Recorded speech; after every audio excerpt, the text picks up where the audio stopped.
하나님을 경외하는 마음으로 자리에 일어나셔서 우리 함께 성경 말씀 읽도록 하겠습니다. 요한복음 12장 1절부터 8절 말씀인데요. 우리 한 목소리로 읽겠습니다. 시작. 유월절이 시작되기 6일 전에 예수께서 베다니에 도착하셨습니다. 그곳은 예수께서 죽은 사람 가운데서 다시 살리신 나사로가 사는 곳이었습니다.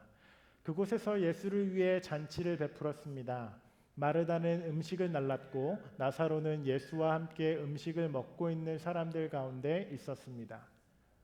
그때 마리아가 매우 값비싼 향수인 순수한 나드 1리트라를 가져다가 예수의 발에 붓고 자기 머리털로 예수의 발을 닦아드렸습니다. 집안은 온통 향내로 가득했습니다. 그때 제자들 중 하나이며 나중에 예수를 배반할 가룟 유다가 말했습니다. 왜 이 향유를 300데나리온에 팔아 가난한 사람들에게 주지 않고 낭비하는가? 그가 이렇게 말한 것은 가난한 사람들을 생각해서가 아니었습니다. 그는 돈주머니를 맡고 있으면서 거기에 있는 돈을 훔쳐가곤 했기 때문입니다. 예수께서 대답하셨습니다. 그대로 두어라. 이 여인은 내 장례날을 위해 간직해둔 향유를 쓴 것이다. 가난한 사람들은 항상 너희와 함께 있지만 나는 너희와 항상 함께 있는 것이 아니다. 아멘. 하나님 말씀입니다. 자리에 앉으셔도 좋습니다. 우리 계속해서 우리 모닥불교회의 비전 스테이트먼트인 Love God, Love People Beyond the Church World이라는 제목으로 설교 시리즈를 진행하고 있습니다. 그동안 저희가 어떻게 우리가 사람들을 사랑할까, 어떻게 교회벽 밖으로 우리가 나갈 수 있을까를 많이 나눴는데 오늘은 우리가 하나님을 사랑한 사람의 이야기를 조금 더 나누려고 합니다. 그 중에서도 오늘 읽은 예수님께 향유 옥합을 이렇게 깨어서 드린 그 여인의 이야기를 나누려는데요.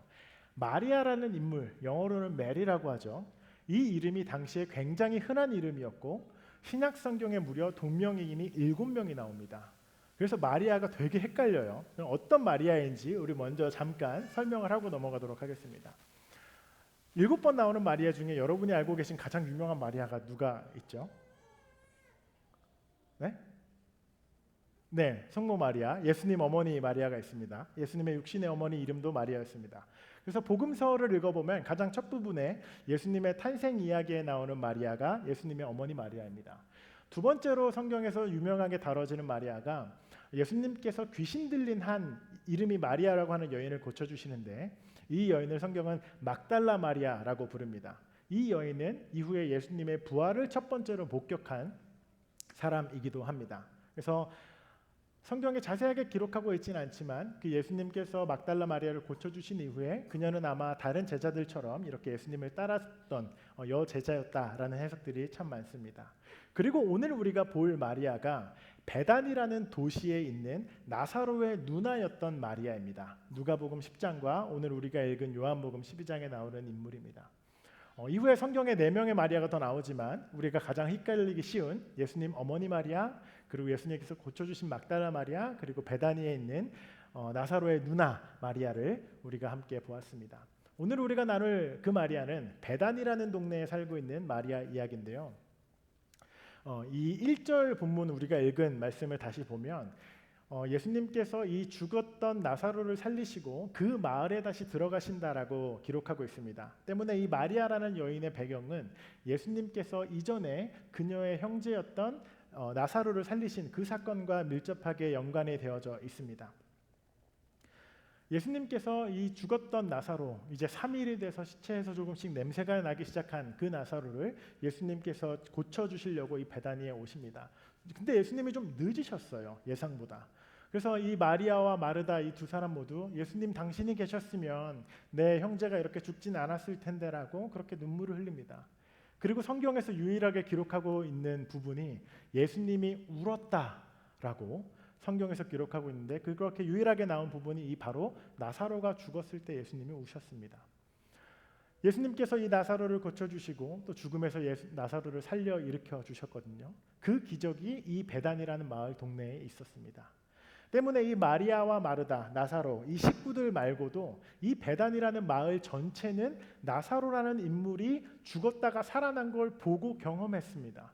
이 놀라운 일이죠. 엄청난 기적이죠. 때문에 예수님께서 다시 한번 이 베단이라는 지역을 방문하셨는데 그때에 이 온 마을 전체가 너무 신이 난 거예요. 그 예수님이 다시 오신다. 우리 동네 사람 나사로를 살렸던 그 예수님이 지금 다시 이 동네에 오신다라고, 지금 그러면 우리가 이러고 있을 때가 아니야.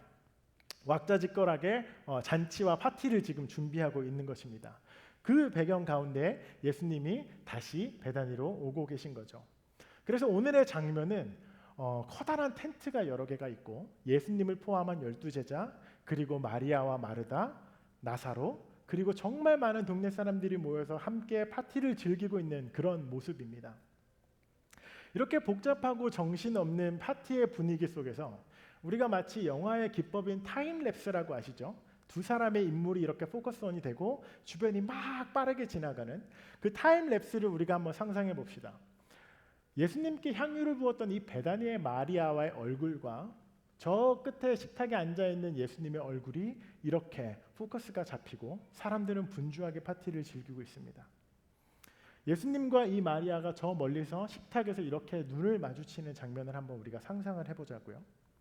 그렇게 딱 눈을 마주쳤을 때 마리아는 예수님의 눈과 표정을 보고 그날 이 다가옴을 알고 있었습니다.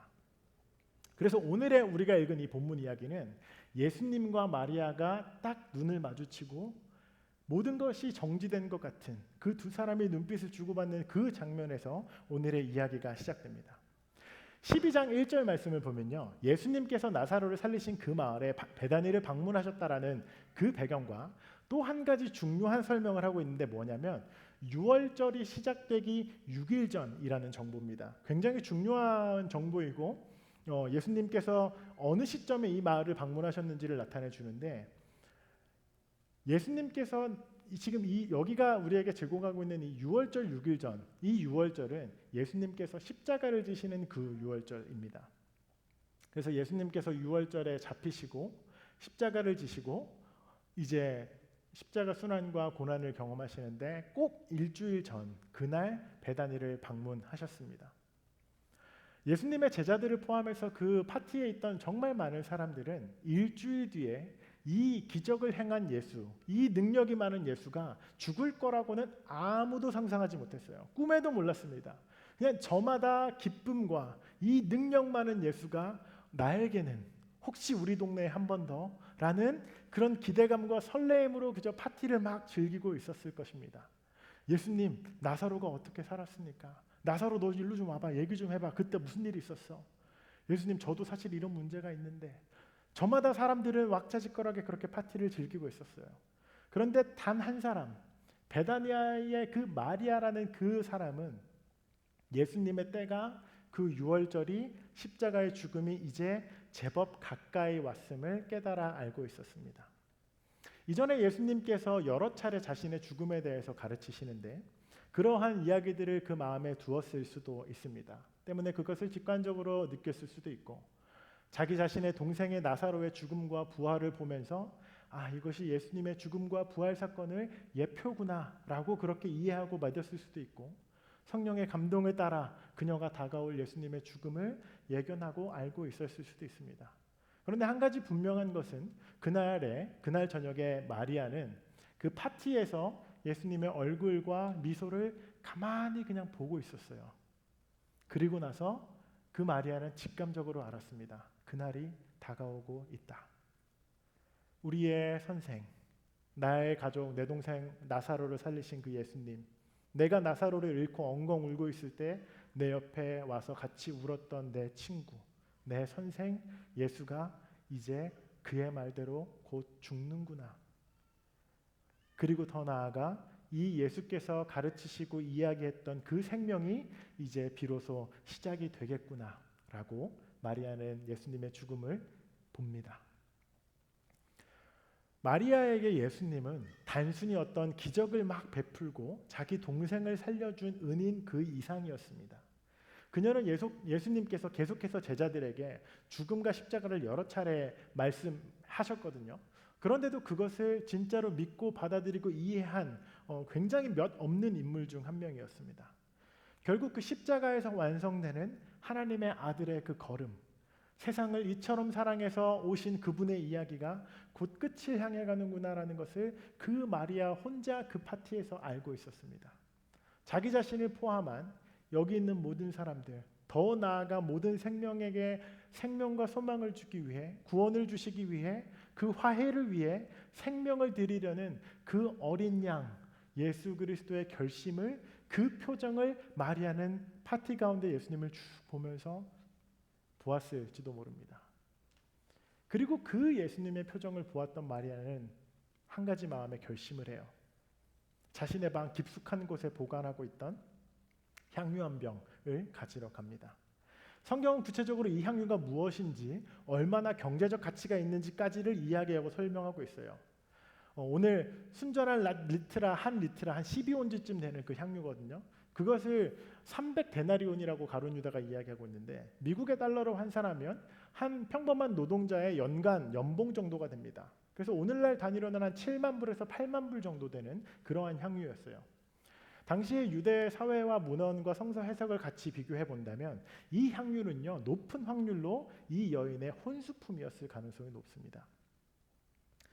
때문에 마리아는 그 예수님의 뜻을 알고 다가오는 십자가 사건을 보고 또 예수님의 눈을 그렇게 마주하면서 시간이 얼마 남지 않았다, 그분의 죽음이 다가온다는 걸 알고 바로 생각했을 겁니다. 내가 지금 할 수 있는 게 뭐지? 내가 지금 예수님께 드릴 수 있는 게 뭐지? 가만히 있어봐. 나한테 가지고 있는 것 중에 제일 값진 게 뭐지? 그리고 나서 대번 생각이 들었던 게 그 향유였어요. 그리고 그 혼수품, 그 향유를 그 자리에서 가지고 옵니다.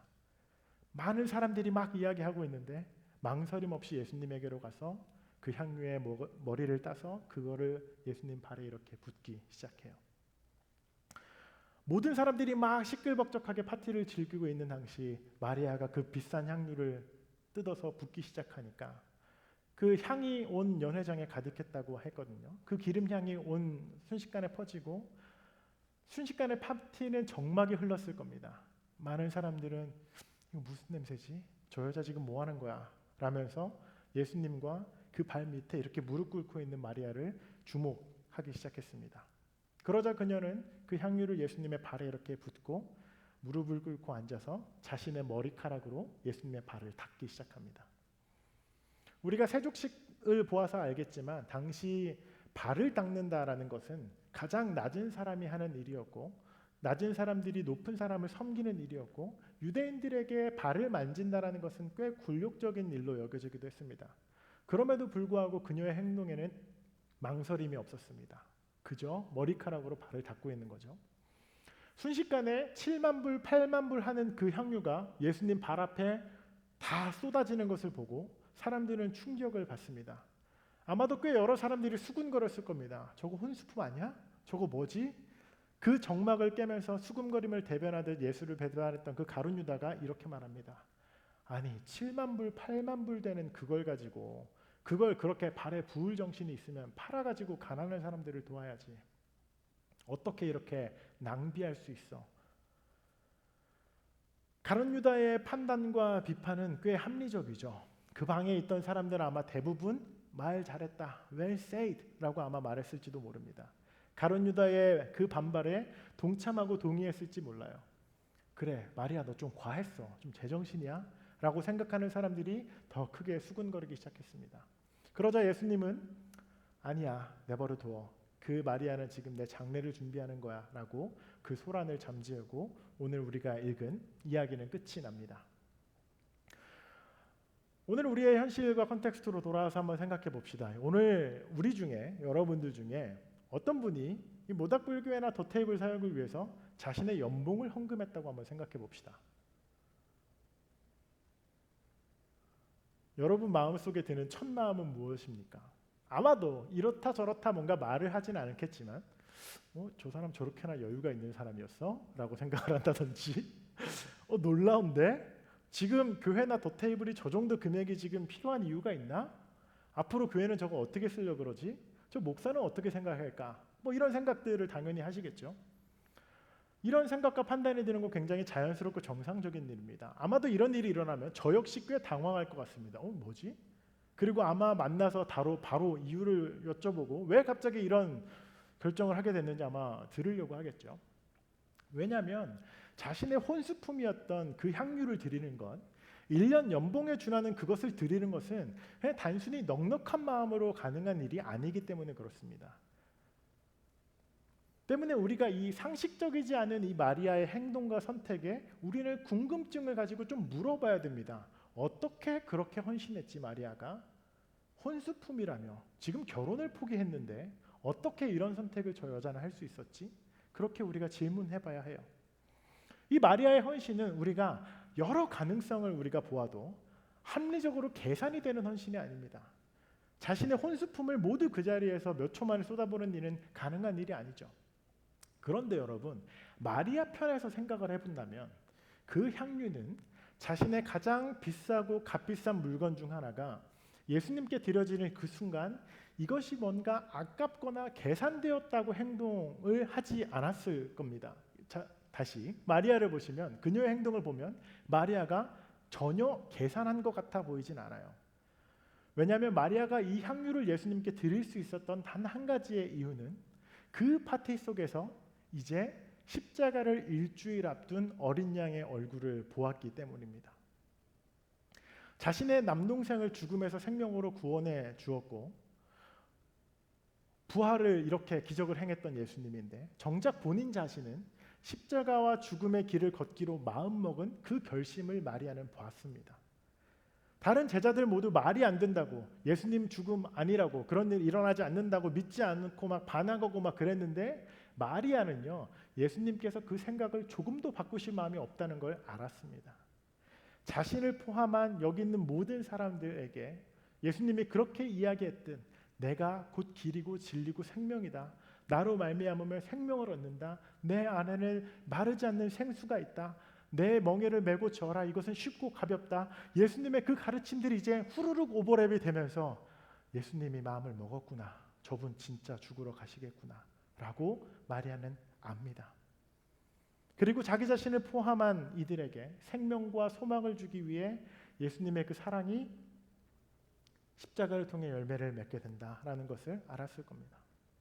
그리고 자기 자신 또한 그 십자가의 은총 아래에 있고 결국 그분의 그 사랑이 몇 주 전 자기 자신 남동생을 살렸던 것처럼 우리 모두를 살릴 결정이라는 것을 마리아는 깨달았을 겁니다. 그리고 이제 그날이 일주일 앞으로 다가왔다. 복잡한 심경에 예수님의 얼굴을 본 마리아는 그래서 가만히 있을 수가 없던 거였죠. 누군가는 연봉에 준하는 그 향유가 아깝다, 뭐 하는 거야 라고 말했지만 이 마리아는요, 그 비싼 향유가 예수님의 십자가 사랑과 생명과 그분의 마음먹음, 그 어린 양의 희생에 비하면 너무나도 보잘것없이 작은 것이라고 여겼어요. 가장 낮은 것, 이 작은 거를 저 예수님의 어디에 부으면 그래도 덜 민망할까라고 찾은 곳이 발이었습니다. 머리에 붓거나 몸에 붓지 않았어요. 발에 부었어요. 이 귀한 향유도 예수님 발에 닿기도 민망하다라는 마음으로 발에 붓습니다. 그마저도 민망했는지 무릎을 꿇고 자기 머리카락으로 그 발을 닦기 시작해요. 이 여인이 자신이 드리는 것이 값나가는 것이라고 해서 그 가치를 예수님의 생명과 이렇게 달아볼 생각도 하지 않았습니다. 한 주 앞으로 다가온 예수님의 그 생명과 십자가와 비교하려 그런 시도도 하지 않아요. 이 정도면 꽤 괜찮은 장례 준비지. 이 정도면 꽤 예수님의 죽음의 격에 맞게끔 나도 꽤 괜찮은 걸 드렸지. 충분하지 라고 생각 안 합니다. 이 그녀의 행동과 의도를 보면 그런 의도가 전혀 없어요. 한 병이 더 있었으면 그 병마저도 망설임 없이 부었을 사람입니다. 2병이 있고 3병이 있었으면 그거 다 부었을 거예요. 그리고 나서도 똑같이 무릎 꿇고 머리칼로 닦았을 겁니다. 자기 자신이 가진 가장 귀한 것을 더해도 예수님의 생명의 십자가 앞에는 비할 수 없다라는 그 사랑을 받기 때문이죠. 때문에 가룟 유다를 포함해서 많은 이들은 그 향유의 값어치를 계산했을지 모릅니다. 그런데 이미 값으로 매길 수 없는 그리스도의 사랑과 구원과 생명을 깨닫고 본 마리아는, 그 예수님의 얼굴을 본 마리아는 이 세상의 것들이나 자신의 소유는 더 이상 비교 가능한 것들이 아니었죠. 때문에 마리아의 이 헌신은요, 향유 옥합을 깨어서 예수님께 드린 것은 그리스도께서 이루실 구원과 생명에 대한 그녀의 최선의 반응이었을 뿐입니다. 이 마리아는 돈으로 살 수도 없고 비교할 수도 없는 그 영원한 생명을 그리스도 안에서 발견했습니다. 사랑하는 여러분, 하나님을 사랑하는 것이 무슨 의미일까라고 한다면 하나님을 사랑하는 것은 이런 걸 의미합니다. 우리가 여전히 그녀가 예수님에게 드린 그 옥합에 대한 가격에 머물러 있거나 오늘의 메시지가 여러분 교회 헌금 더하십시오, 물질적으로 이해하고 연결시키려는 시도는 이 메시지를 완전히 오해하는 겁니다. 지금 이 컨텍스트에서 마리아와 예수님, 모든 사람이 타임랩스로 진행하고 딱 클로즈업된 두 사람은 돈 생각을 아무도 안 하고 있어요. 우리는요, 그 무엇을 드려도 예수님 발 닦기도 민망한 것들 뿐입니다. 가룟 유다는 얼마를 드렸는지를 지금 카운트했는데 예수님은 왜 그 여인이 그걸 드렸는지를 지금 보았습니다. 생명입니다. 생명. 우리의 신앙의 여정을 적용해 본다면 여러분, 우리의 목표는요, 기독교 믿음이 우리 안에 더 깊어지고 넓어질 때 우리가 더 관대한 사람이 되고 제너러스한 사람이 되고 베풀고 이타적인 것을 목표로 하는 것을 훨씬 넘어섭니다. 여러분, 이거는 기독교가 아닌 많은 구호기관이나 NGO 단체들도 이미 하고 있습니다. 우리의 신앙의 여정은요, 그리스도의 십자가와 생명을 발견한 시점부터 출발하는 겁니다. 그 생명을 발견한 사람들, 위대한 조건이 없는 하나님의 사랑이 우리 안에 이렇게 턱 믿어지는 순간, 그 십자가가 그런 의미였어? 그 십자가가 나도 상관이 있는 이야기야? 나도 그 안에서 생명을 얻었어? 라는 것이 우리 안에 믿어지기 시작할 때 우리의 삶은 비로소 거기서부터 신앙인으로 반응하기 시작합니다. 그리스도의 생명이, 그분의 사랑이 우리를 이 마리아와 같은 사랑과 헌신의 삶으로 우리를 그렇게 데려갑니다. 설교를 마무리하려고 합니다. 여러분 아시는 우리나라의 격언 중에 곳간에서 임신난다는 말 있죠. 네. 여러분의 곳간이 넉넉하면 거기서 인심이 난다. 쉽게 말해서 여유 있는 형편에서 더 많은 헌신과 자선과 관용이 가능하단 말입니다. 우리는 이 격언을 조금 바꿔 볼 수 있죠. 이 격언이 꽤 맞는 말이라고 생각하시는 분들이 많죠. 저도 동의하는데 우리는 이렇게 물어봐야 됩니다. 여러분의 곳간에는 무엇이 들어 있습니까? 하나님의 나라는 우리의 경제적 여건이나 우리의 곳간의 깊이와 넓이, 우리의 뱅크 어카운트가 얼마나 깊은지로 우리가 그렇게 하나님 나라를 이뤄가지 않습니다. 하나님 나라는요, 그 마음속 곳간에 예수 그리스도의 사랑과 생명을 가지고 있는 사람들에 의해서 이루어져가는 나라입니다.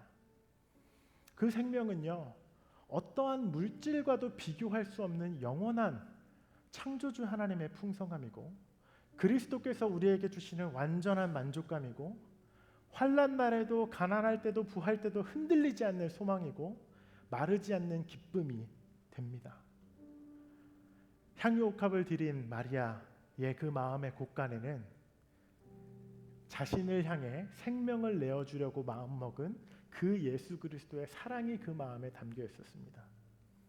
그녀가 얼마나 부유했건, 그녀가 혼수품으로 가지고 있던 향유가 얼마였건 그것이 중요한 게 아니었습니다. 마리아 마음속에 예수 그리스도의 생명과 십자가, 그 곳간에 그게 가득 차 있을 때 마리아는 주저함 없이 자신의 삶에 가장 귀한 것을 꺼내와 그마저도 예수님의 발에 붓기 시작한 것이죠.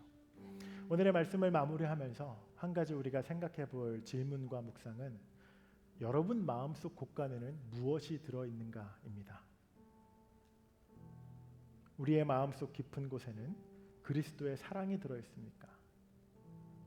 우리의 곳간은 그리스도의 사랑과 생명이 충만해서 우리의 주변과 가족과 이웃과 세상에 그렇게 향유옥합을 깨뜨릴 만큼 그 기쁨으로 우리의 삶은 채워져 있습니까? 하나님의 사랑을 경험하고 만나십시오. 그분의 사랑은 마름이 없고 다함이 없고 차별이 없습니다. 우리 시간 한 가지 같이 기도하고 같이 찬양할 텐데, 우리 시간 기도할 때 하나님, 오늘 내 마음의 곳간에 그리스도의 생명과 사랑이 깃들길 원합니다. 하나님, 내가 가룟 유다와 다른 사람들처럼 물질적인 것들 자꾸 계산하고 그렇게 사람들 생각하지 않게 하여 주시고 내 마음의 중심에 그리스도의 사랑의 곳간으로 가득 차 있는지 점검하는 삶 되기 원합니다. 그 사랑이 가득한 사람 되어서 그 사랑에 온전히 반응할 수 있는 그리스도의 제자로 우리를 세워주시옵소서. 우리 시간 한 가지 같이 기도하고 우리 찬양하겠습니다. 기도하시겠습니다. 은혜와 사랑이 많으신 하나님, 우리의 향유옥합을 주님께 가져와 그리스도의 사랑을 나누었던 그 여인의 삶을 우리가 이 시간 기억합니다. 하나님, 우리의 마음의 중심에 예수님의 사랑이 가득 차 있는지 봅니다. 하나님, 우리의 마음에 그 예수님의 사랑이 온전하게 풍성하기를 주님 우리가 간절히 기도합니다. 하나님, 우리 안에 그 사랑이 머물게 하여 주시고 그분의 그 사랑이 우리 안에 온전히 풍성할 수 있도록 주님 우리가